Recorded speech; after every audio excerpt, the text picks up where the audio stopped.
Ladies and gentlemen, welcome back. Episode 82 of the Yellow Card Podcast. Brought to you by our good friends over at Couch Guys Sports. Make sure to go check them out, couchguysports.com. All the blogs, all the podcasts in the network, stuff you're not going to want to miss. Trust me. And also, the Yellow Card Podcast is brought to you by our good friends over at Shocked Energy. Hydration, need it. Shocked Energy. You need to revitalize yourself. Focus in a moment's notice. My internet connection is unstable. This podcast is unstable. This has been a great intro by me. But no, if you need a drink for caffeine to keep yourself focused, go to shockedenergy.com. Promo code CGS10 today for 10 off your order.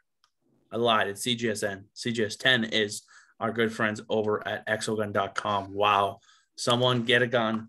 Just put me out of my misery. This intro has been horrendous. Diego, how are you doing tonight? I am doing, sir. This is what happened.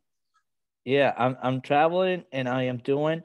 We got a lot to talk about and a lot of surprises that happened literally within the past, 3 hours, 4 hours or so. So we got a lot to talk about today.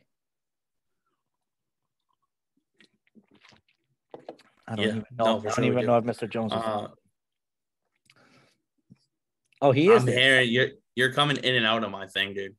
That should be fun. Episode 82 is going to be one for the record books, ladies and gentlemen. Let's be honest here.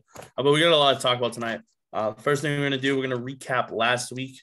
UCL, both Diego and I were right, with Liverpool and Real Madrid being in the final for the Champions League. We will go over that in a couple of weeks when that matchup is taking place.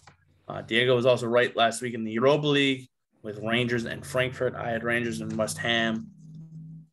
So just to go upon the records real quick, in Champions League, I am 74-50. Diego is 66-58, which means, Diego, we're both finishing very much on the positives in Champions League, which is very, very good for us. Europa League, I'm currently sitting at 22-23. You are 21-24. So I have the potential to finish 500. Yeah. Or we finish with the same record if we go different.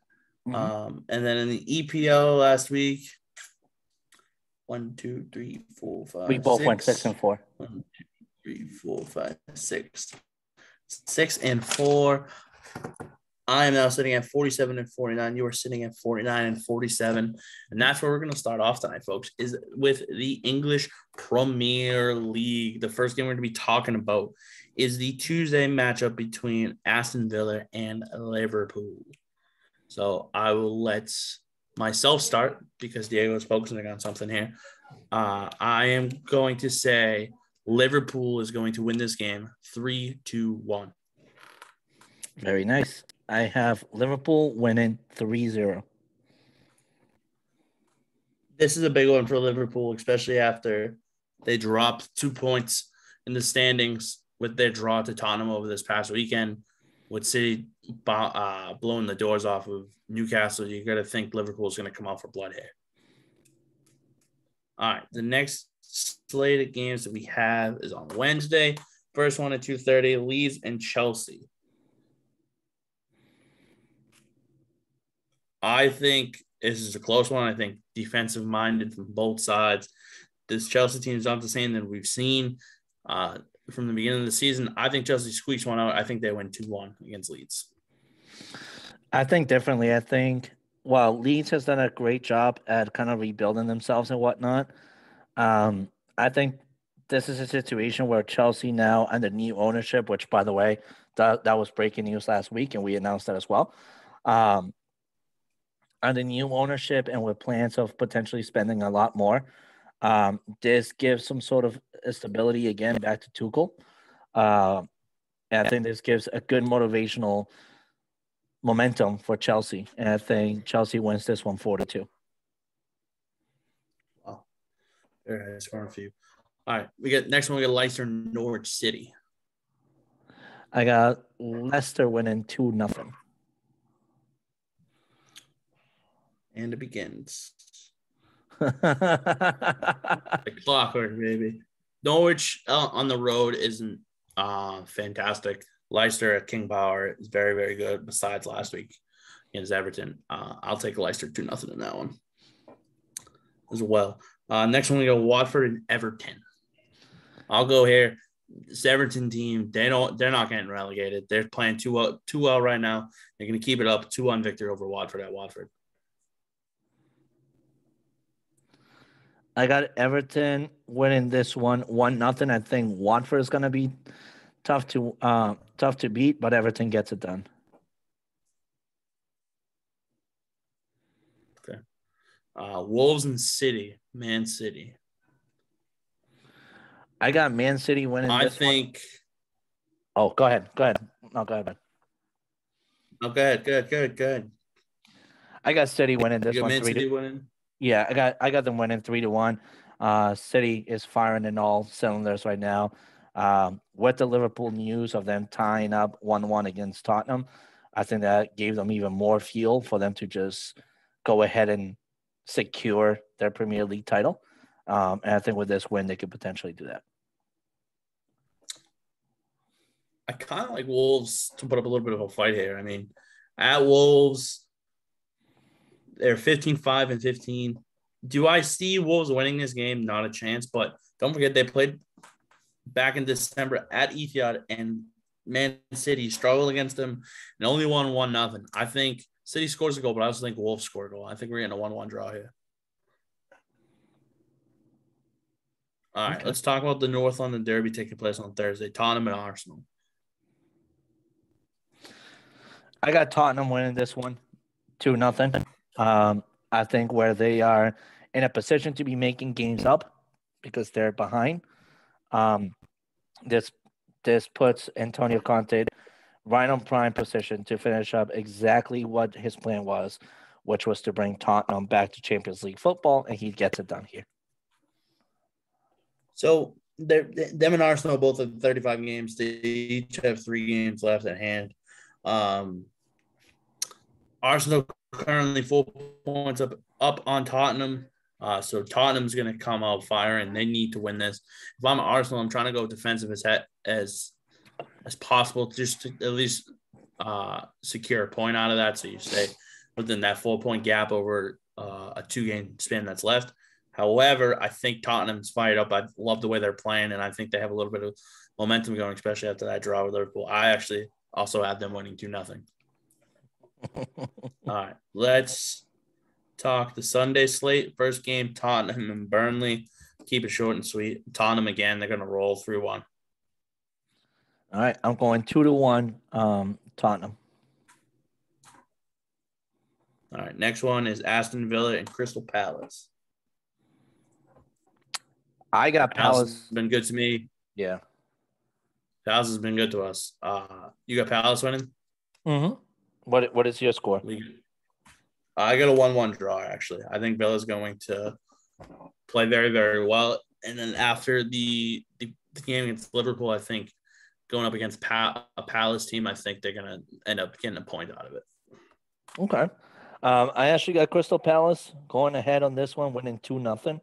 I think the way that Crystal Palace is playing right now, Patrick Vieira has them playing really, really well. And frankly, I like their football right now. So 2-0 Palace. It's funny that you say that because I was contemplating, because I think this game goes 1 of 2 ways. I think it's a 1-1 draw, or like you said, I think Crystal Palace continues their great form and win the game 2-0. I don't think Aston Villa has a stake in it at the moment. Leeds and Brighton. Brighton wiped the floor with Manchester United this past weekend. So with that being said, because of that, I'm going Leeds to win 2-1. Okay, all right. Listen, I got nothing to say about how bad we lost to Brighton. That was irresponsible football that Manchester United played. It's not a manager's fault at that point. He set up the lineup for success. Actually, that lineup that he brought into that game was an excellent lineup. They just didn't play to standards. They fell off. They really fell off. How Leeds is playing right now, though, I think they're going to give Brighton a run for their money. So I think this is actually a 2-2 tie. All right, next one we go Watford and Leicester City. Watford's got nothing to lose, man. They're sitting in 19th. I think they rattle off a win at home against Leicester City. I think they beat them 2-0. Okay. I got Leicester City winning this one 3-1. Really? Yep. All right. Next one we go West Ham and Manchester City. Do you want to go What first? do you got? Oh, okay.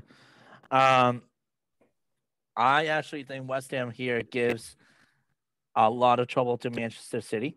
The football that Manchester City is playing is very similar to that to Liverpool, and West Ham is playing the very similar football to that of Tottenham. So I think this is actually a 1-1 draw. I hope you're right, but I've lost too many points in the standings picking against City, so I'm going to go City 2-0 here. Okay. Next one we got Wolves and Norwich. Keep it short. Sweet. I'm going to go Wolves 3-1. I got Wolves winning 3-0.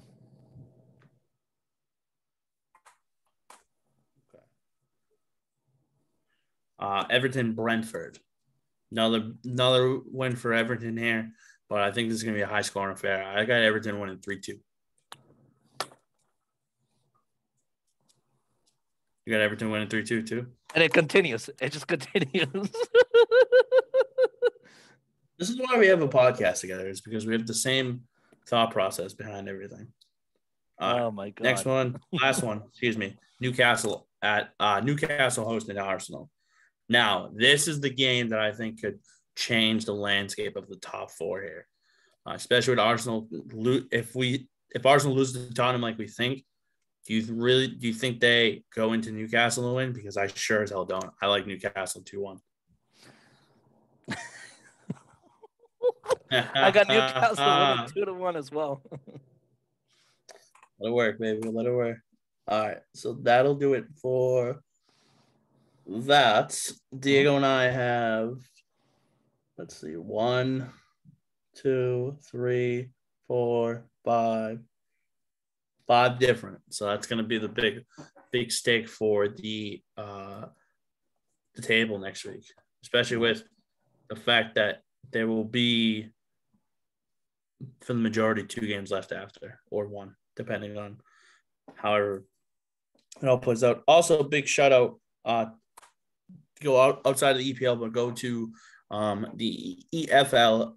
Shout out to Bournemouth for officially clinching their spot. They are coming back to the Premier League next year, as well as Fulham.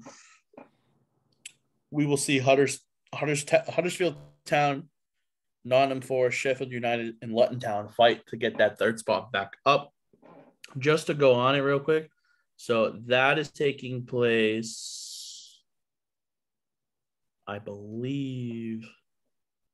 Yeah, so that is taking place. So they're doing the first set of games the 13th. So the first one, it's Luton Town and Huddersfield Town. I just think Huddersfield's going to win. I think they're going to move on and play in that final match that will allow them to get the chance to go. I like what Huddersfield Town has done this year. Luton Town they don't do it for me. So I think Huddersfield wins 2-0, 1-0 on the road, and then at home they win 2-1 and move on. What about you? I kind of have the similar thought process as you. I do agree Huddersfield moves on. Yeah, I don't have anything much to add on to that. Okay. What about the other one, which is Sheffield and Nottingham Forest? This is a big one for me because you and I both talked about this last week on air, and even more so off air. We want Nottingham Forest back in the Prem next year. So I think the first matchup I think will end in a 1-1 draw. I think Nottingham Forest then goes back to Nottingham Forest and wins 2-0 and moves on. I think away Nottingham Forest takes care of business, and then at home they just play really defensive to kind of maintain a 0-0 score so that they can just win it at home and move on with life. I I do think Sheffield is going to be quite difficult for them, but not difficult to the point where they lose all the work they have managed to make. So, Okay. So Huddersfield Town or Nottingham Forest? I'd say Nottingham Forest personally. I'm hoping Nottingham Forest. I think realistically, whoever comes out of Nottingham Forest and Sheffield is going to move back up. Yeah, that's what I would say. That's where my head's at for that. But speaking of the two teams from the Prem, the FA Cup is this weekend. We're going to talk about that. Liverpool and Chelsea. What are we thinking? This is Liverpool's title to win, frankly. The style of football that they're playing, the amount of oomph that Luis Diaz brings in to this team is just far too dangerous for Chelsea to deal with. Where several Chelsea players are already checked out because they already know what the future holds ahead. For example, Reece James and Antonio Rudiger. I don't really think that Chelsea has much here. Frankly, with Pulisic also being out for them and all that stuff, they don't really have much of assets to work with. Lukaku's not the same guy that he once was.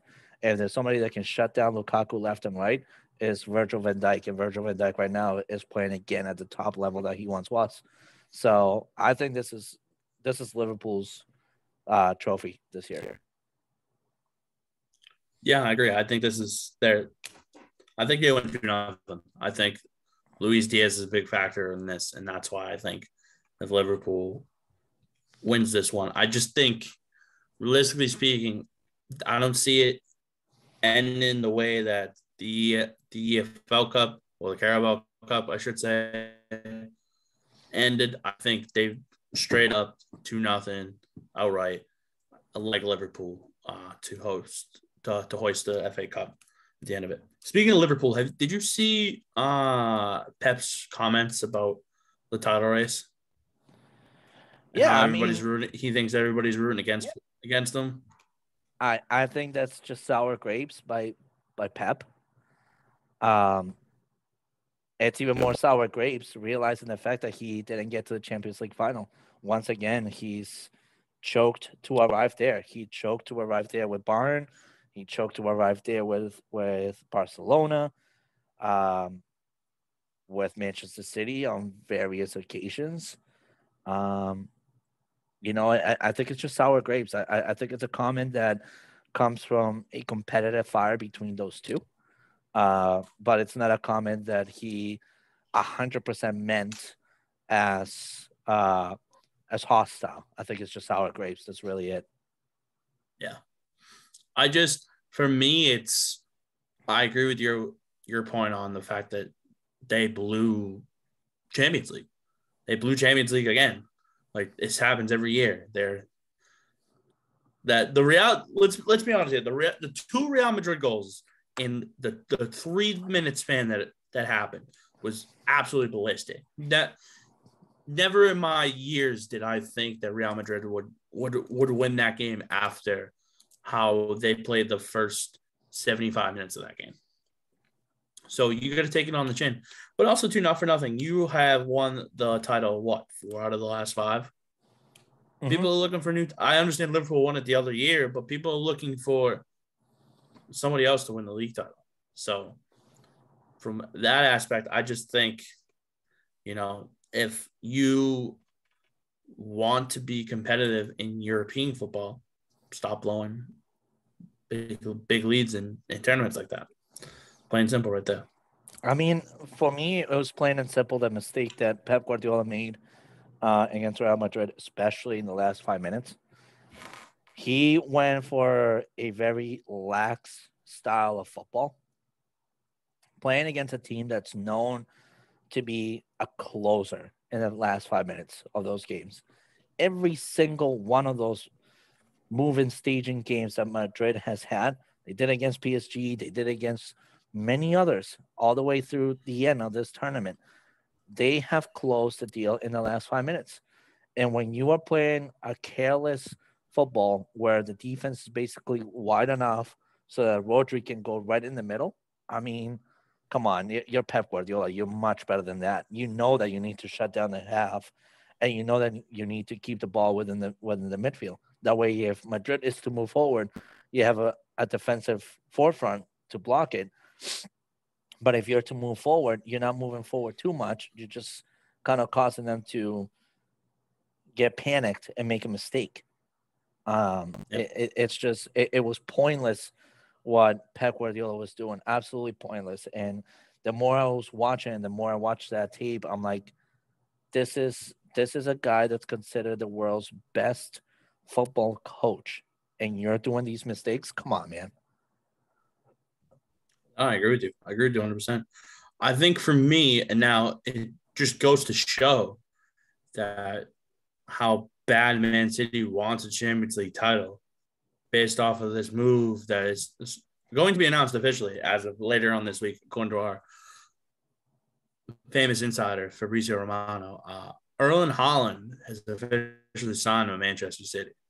This is just absurd. What is City doing? All they're doing realistically is, in my opinion, is they're adding another mouth that they can't feed. Realistically. So now think of that attacking front. You have Raheem Sterling, you have Jack Grealish, who you already have to split time with. You have Gabriel Jesus, you have Bernardo Silva, you have Riyad Mahrez, you have Phil Foden, another guy. Those are 7 guys right there. You have to fill right there. And now you add Erling Haaland to that mix. I mean, let's be honest here. What are we doing? Obviously, it makes me believe that Bernardo Silva or Riyad Mahrez will be out of Manchester City moving forward. But what are your thoughts on just Manchester City just going after the big fish again? Is it a move that's going to help them win the Champions League? Is it something that's going to hurt them in the long run? Like, how do you feel about this Erling Haaland move? I'm not excited about it. I think it's a big move for them from a PR standpoint, right? Erling Haaland, one of the biggest future footballers there is in the world right now, besides Kylian Mbappe and some others. Sure, that all of that makes a lot of sense.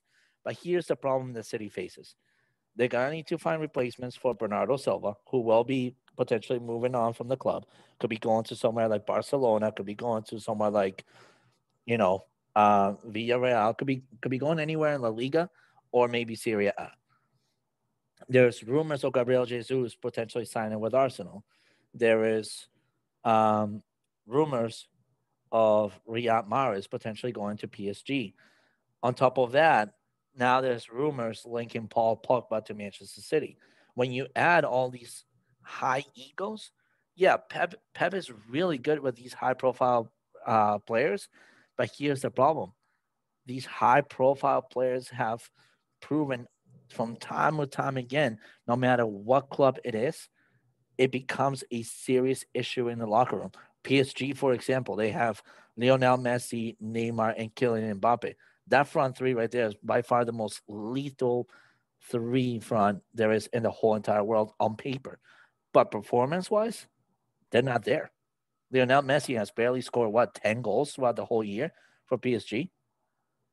That's ridiculous. Yeah, no, it hasn't been good. Kylian Mbappe has basically carried. Kylian Mbappe has basically carried PSG all by himself, with the help of maybe Angel Di Maria and maybe even Paredes, and that's about it. But other than that, it's all these big profile names that, at the end of the day, it's just gonna create a huge hostile and egotistic locker room, and he's gonna end up making the same mistake that Manchester United is currently in. I mean, we have a lot of high-profile names in Manchester United, and frankly, their performance one day is, holy shit, United's back, and the next day is like, why hasn't United been relegated? It's as simple as that. So I'd be interested to see what additional pieces Manchester City decides to move around in the summer. But for now, I think this is a move that will potentially hurt them. Unless, again, during the summer season, they do some really good moves that kind of alleviate those empty holes that players like Silva, like Jesus, and others fulfill. I mean, Bernardo Silva, as it is, he fulfills three roles basically with the Manchester City. He does his own role. He can be a wonderful performance driver when Raheem Sterling or Jack Grealish are not performing, or he's a phenomenal backup to somebody like Phil Foden. If Bernardo Silva leaves, who's your talisman after that? You don't really have that. If Gabriel Jesus leaves, who's your other attacker? Riyad Mahrez? Riyad Mahrez is more of a winger. Right. Sterling is a winger as well. He's not a center attacker. So at that point, that leaves you with Phil Foden to be your finisher, which, yes, Phil Foden has an incredible good finish foot, but that's just not his position. Right. So No, I feel you on that. I mean, you have a lot of wingers. So I think at the end of the day, this is a move that leaves Manchester City with a central attacker for sure in Erling Haaland, but it's not a move that solidifies a lot of holes that Pep Guardiola is going to need to cover in his lineup. right. I mean, realistically speaking, if you think about it out loud, besides maybe Karim Benzema and Robert Lewandowski, who has scored the most goals in the Champions League for strikers in the past 2 seasons besides Erling Haaland? That's the reason why they got him, is because he's been able to get the goal that his team has needed in a situation like that. I think for me, people think it's going to hurt Liverpool moving forward, which I'm just going to laugh at, because them getting a world-class striker, it doesn't hurt Liverpool in any way, because you knew it was going to happen. Liverpool's aspect, if they want to compete next year, they have to just keep everything that they had and maybe add a little bit in their midfield. That's it. Go get a Jude Bellingham. Go get a Renato Sanchez. Go get somebody like that can fit your midfield right there, and you're set. Well, back off of Renato Sanchez. Up front, they're good. Renato Sanchez is Manchester United target. Back off. All right, so just deplete Dortmund. Give me Jude Bellingham. Then we'll do that. But no, it's just, if you think about it moving forward, I mean, Manchester City has some decisions that they're going to have to make, unfortunately. Gabriel Jesus has played majority of the season as their number one striker. He's not going to go back to taking a backseat to that. He's going to go elsewhere.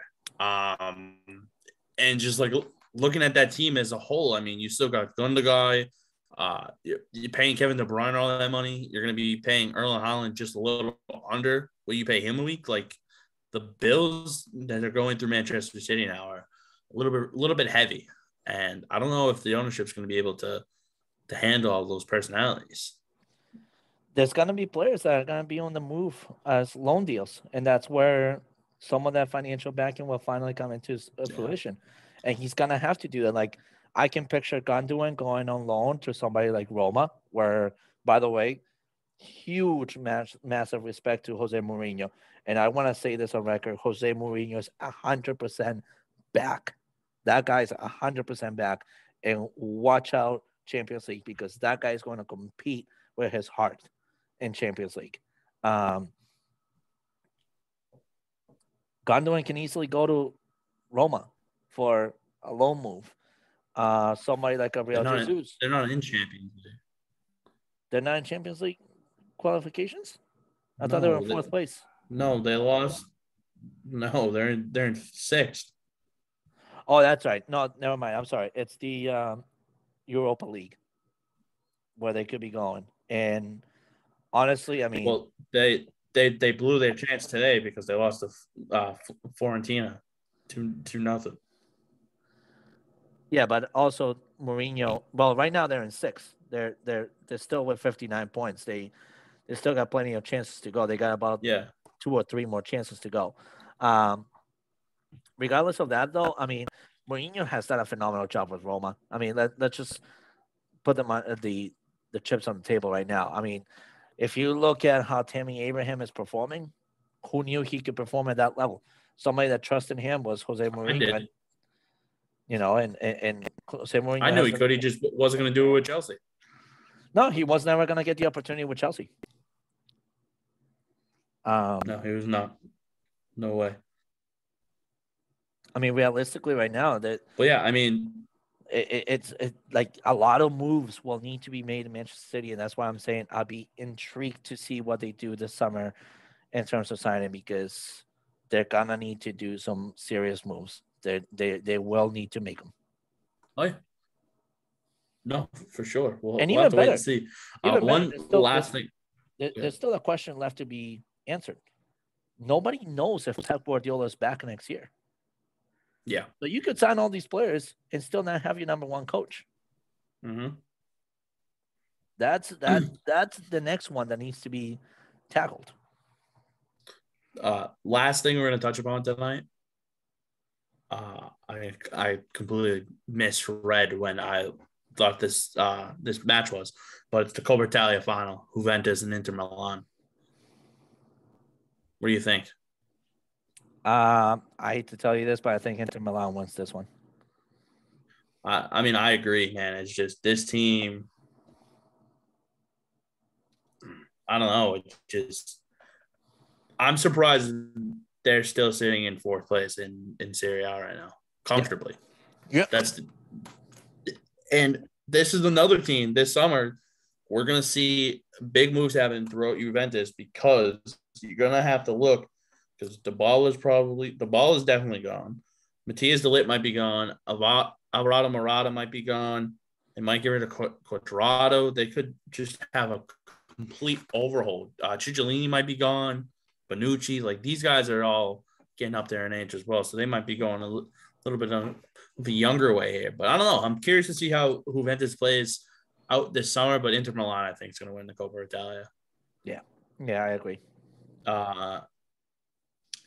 Any final thoughts or anything else before we conclude episode 82 of Yellow Card Podcast? No, if we just want to do real quick our MLS best selection, I don't know how we stood last time. Oh well, both of our selections ended in a draw, so we're looking real good. Okay, all right. All right. What are you picking I'll go for first. this week? I am taking the. I need a win desperately. So you know what I'm gonna do? I'm gonna go back to the well. Here, they were good for me last year. They're gonna be good for me again this year. I'm gonna take my good friends down in Real Salt Lake, and I have them beating Austin FC. Nice. I'm gonna go for the overachievement here, and I'm gonna pick the Philadelphia Union to beat the New York Red Bulls. So I have. This is the first and second place battle, and I'm going with Philadelphia Union to keep first place. Then you have Philadelphia. Okay. All right. Any other final thoughts before we conclude? Summer window's gonna be hot, man. It's gonna be hot in many leagues. So keep up with us. Keep up with us. Oh, for sure. Trust me, we were thinking about the content we were going to put out this summer, and we're going to have so much with all the transfer window rumors and our predictions on where these top names are going to land. Trust me, the summer's going to be great, and then right in the fall, we get back into the Prem. We're going to dive in a little bit more. It's not going to be a Prem heavy show. We're going to dive in a little bit more. We're going to start getting more affiliated with the Liga more often. We're going to start getting affiliated with Serie A more often. Ligue 1. Bundesliga. We're going to start getting that shit going as well. And then, obviously, in November, we get the World Cup, and that's where the creme de la creme of content is happening. Mm-hmm. Be careful because Diego and I have plans for it, and you're not going to want to miss it. But with that being said, signing off episode 82, Yellow Card Podcast. I almost said the name of our other podcast to stop myself. But we're signing off, and we'll see you guys next week for episode 83. Peace. Peace.